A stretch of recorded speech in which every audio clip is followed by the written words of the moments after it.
You know the feeling.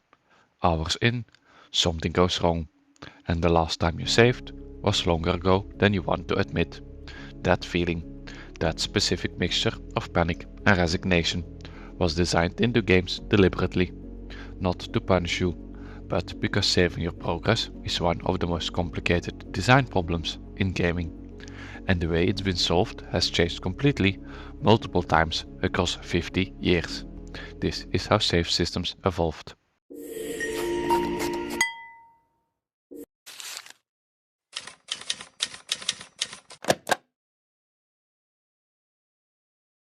The first video games didn't have save systems, not because developers hadn't thought of it, but because the hardware made it impossible.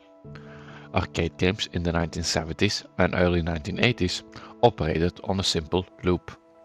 Insert coin, play until you die, start over. The high score was the only persistent element. Initials entered at the cabinet's leaderboard represented the closest thing to recorded progress that existed. When home consoles arrived, the Atari 2600 in 1977, the NES in 1983, the cartridge format stored the game code, but had no mechanism to write player data back. RAM was volatile. It required constant power to hold information. The moment you turned the console off, everything was gone. Games were designed around this constraint. Super Mario Bros. In 1985 had no save game system. The game was structured to be completed in a single sitting, with warp zones allowing experienced players to skip sections they had already memorized. Pac-Man, Donkey Kong, Galaga, all built around the assumption that every session started from zero. The design response to no saves was the lives system. Multiple lives gave players buffer attempts before a game over.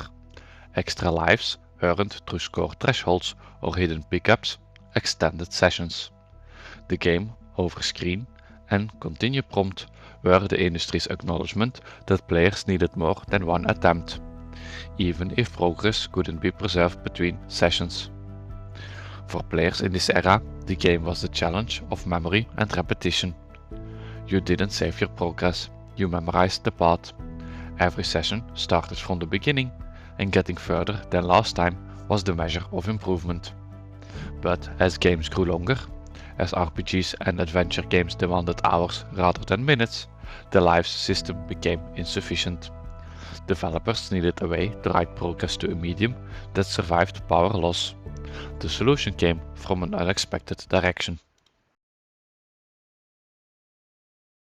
Before battery-backed saves, there were passwords. The password system emerged in the mid-1980s as a software solution to a hardware problem. Instead of storing player data on the cartridge, which required battery-backed RAM that added cost, the game encoded the player's current state into a string of characters. The player wrote it down. When they returned, they entered it back. Metroid in 1986 used a 24-character password system that encoded which items Samus had collected, which bosses had been defeated, and how much time had elapsed. The infamous Narpas sword code, discovered by players, unlocked a fully powered Samus from the start, becoming one of gaming's first widely shared secrets. Mega Man series used passwords to record which robot masters had been defeated, allowing players to return with specific weapons already unlocked. Castlevania 2 in 1987, Battletoads in 1991, Teenage Mutant Ninja Turtles in 1989 all used variations of the same approach. Password systems had structural limitations that shaped how games were designed around them. They could only encode binary states. Something was either collected or it wasn't. A boss was either defeated or alive. Nuanced progress, exact positioning within the level, partial completion of objectives was difficult to encode without making passwords impractically long. The human error factor was significant. A single incorrect character rendered the password invalid. Players who misread their own handwriting lost hours of progress. The password itself became a failure point separate from the gameplay. The password era created a specific ritual around gaming. The notebook beside the console, the careful transcription of character strings, the anxiety of re-entering a long code and waiting to see if it worked. For players who grew up with it, it was simply how games worked. For anyone who experienced battery-backed saves afterward, it was immediately obvious what had been missing. Battery-backed RAM arrived in cartridges in 1986, and the way players related to their games changed permanently. In 1986, The Legend of Zelda shipped with something no Nintendo cartridge had included before: a battery inside the cartridge itself. Battery-backed SRAM, static random access memory, allowed cartridges to write and store small amounts of data independently of external power, as long as the battery held charge, typically lasting 5 to 10 years. Save data persisted between sessions. The Legend of Zelda in 1986 used this to introduce named save files, 3 separate slots, each tracking map exploration, item collection, dungeon completion and player health. For the first time, a console game remembered not just what you had played, but exactly where you were and what you had done. Final Fantasy in 1987 followed the same approach. Dragon Quest 1986 in Japan, 1989 in the West, the first major JRPG, used battery saves to preserve party state across sessions that could stretch across weeks. By the early 1990s, battery saves were standard in cartridge-based RPGs and adventure games. The technology cost more to manufacture. Adding a battery and SRAM chip to a cartridge increased production expense, but the design possibilities it unlocked made the cost worldwide for longer games. The shift to disc-based media in the mid-1990s, CD-ROM on the PS1 and Saturn, removed battery saves from the equation entirely. Discs were read-only. Data had to go somewhere else. Sony's solution was the memory card, a removable storage device that plugged into the console and held saved data across multiple games. The PS1 memory card held 128 KB of data, divided into 15 blocks, with games typically occupying 1 to several blocks depending on save file size. The memory card created a portable save identity. Your saves were yours, independent of the console. You could take them to a friend's house, continue your game on a different PS1, or lose everything if the card was corrupted or physically lost. The memory card gave save data a physical presence that battery cartridges saves hadn't. Losing a PS1 memory card was a genuine loss. Hours of Final Fantasy VII, Metal Gear Solid, or Resident Evil 2 simply gone. The physical object carried emotional weight that the software state couldn't quite replicate. The next generation brought hard drives and internal storage, and save systems moved inside the console permanently. But the design questions around when and how you save had only just begun. The question of when a game saves is one of the most consequential design decisions a developer makes. As storage became cheap and internal hard drives became standard, with the PS3 and Xbox 360 both shipping with hard drive storage in 2005 and 2006, the manual save system began its decline. Autosave emerged as the dominant approach for action games and shooters. Halo Combat Evolved in 2001 used a checkpoint system. The game saved automatically at specific triggers within each level. Players could die repeatedly without losing significant progress, with respawning at the most recent checkpoint rather than the beginning of a mission. This removed save game management from the player's responsibility entirely. The checkpoint approach became standard across console action games through the 2000s. God of War, Gears of War, Uncharted all saved automatically at designed intervals, removing friction between play and persistence. But the autosave approach wasn't universal, and the games that rejected it did so deliberately. Dark Souls in 2011 and the From Software design philosophy it established used a continuous autosave that wrote every action to the save file in real time. You couldn't manually save before a difficult section and reload on failure. Every death was permanent in its consequences. Souls lost. Progress within the area reset, but the world stayed maintained. This wasn't a punitive approach to saving, it was a philosophical one. The save system communicated that decisions had weight. Running past an enemy rather than fighting it remained true in the world. Opening a door couldn't be undone.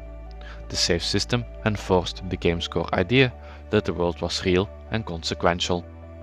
Minecraft in 2011 took the opposite approach, saving the entire world state continuously, with nothing ever truly lost unless the player chose survival mode with permadeath enabled. The autosave was invisible and constant, a background process the player never needed to think about. The autosave era removed a category of player anxiety, the panic of forgetting to save, while introducing a different question. When the game saves for you, do you still feel ownership of your progress? Or does the removal of the act of saving remove some of the weight of the decisions that preceded it? Dark Souls answered that question one way. The cloud was about to answer it another. And what came next made the physical save file, something you could lose, damage or carry, a concept from a previous era entirely. Steam introduced cloud saves in 2008. A small feature, a large shift. Steam Cloud launched with Left 4 Dead in 2008 and expanded across the library through 2009 and 2010, automatically synchronized save files to Valve's servers. Players could continue a game on a different PC without manually transferring files. Progress existed in the cloud rather than on a specific machine. Sony introduced PS Plus cloud storage in 2010 with the launch of PlayStation Plus. Microsoft integrated cloud saves into Xbox Live Gold. Nintendo's approach was slower. Cloud saves arrived on Switch with Nintendo Switch Online in 2018 and were controversially absent from certain games, including Splatoon 2 and Pokémon at launch. By 2026, cloud saves are standard across every major platform. Xbox Game Pass Ultimate includes cloud gaming, streaming games directly from Microsoft servers, with saves persisting regardless of which device the player uses. PlayStation Plus Premium offers similar functionality across Sony's catalog. Cloud saves change the relationship between players and their progress in three specific ways. First, platform independence. Progress no longer belonged to a device. A save file could follow a player across a PS4, PS5 and mobile without manual intervention. Second, loss prevention. The corruption or physical loss that defined the memory card era became structurally impossible. Your save existed on servers with redundancy, not on a piece of plastic that could be misplaced. Third, the death of the personal save. The PS1 memory card had been yours, a physical object you controlled. Cloud saves exist on someone else's servers, subject to platform policies, account status, and service continuity. When a platform shuts down, as many have, cloud saves tied to it go with it. The evolution of save systems tracks gaming's broader shift from physical to digital, from things you owned to services you accessed. The battery save in Zelda cartridge, the PS1 memory card with your Final Fantasy VII data, the Xbox 360 hard drive, the Steam Cloud. Each one was a different answer to the same question. How do we make sure your progress survives? The modern answer is the most reliable and the least personal of all of them.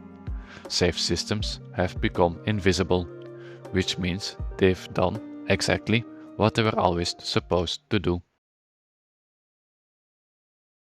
From high-score initials on an arcade cabinet to cloud servers synchronizing your progress across every device you own. Save systems have never been just a feature. They've been the mechanism throughout which games communicate that your time matters.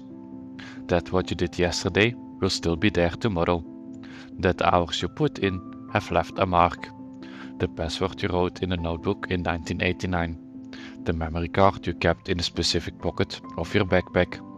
The autosave notification you eventually stopped noticing. All of them were the same promise, delivered differently across 50 years of design. Your progress is safe. Keep playing.